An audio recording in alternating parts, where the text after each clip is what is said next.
what responsibility do you think that parents have in modeling and teaching children and teens about face-to-face connection to the point of, that it isn't in the schools, particularly, and I think this is at the heart of what they're looking at. It's a lovely question. Is they're addicted to the devices, and they consider, and I've run across it even recently with some friends whose kids are glued, literally.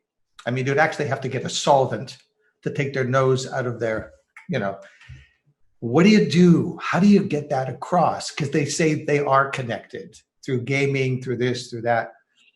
How do parents deal with that? How could they use your project to inspire and help parents and teachers get that message across? As a parent myself, I feel this question very deeply, and I hear it all the time. And I'm going to speak about seniors and young people.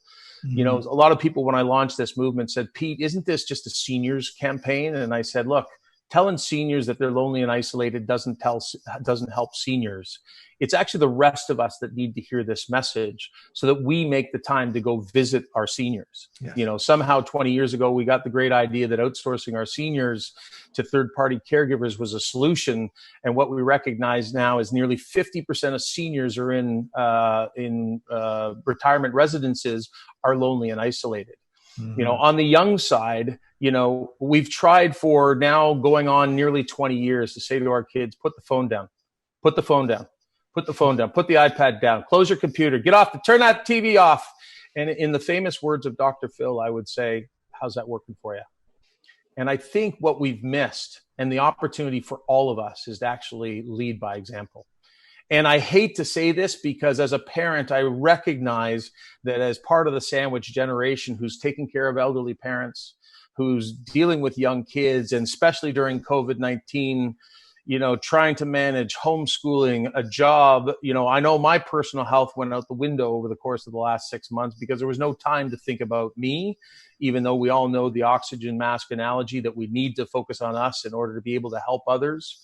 But the reality is I just set up, for example, in my community, I just set up a WhatsApp group with all the other fathers in the community, basically saying, look, who cares what happens with school? We'll figure that out.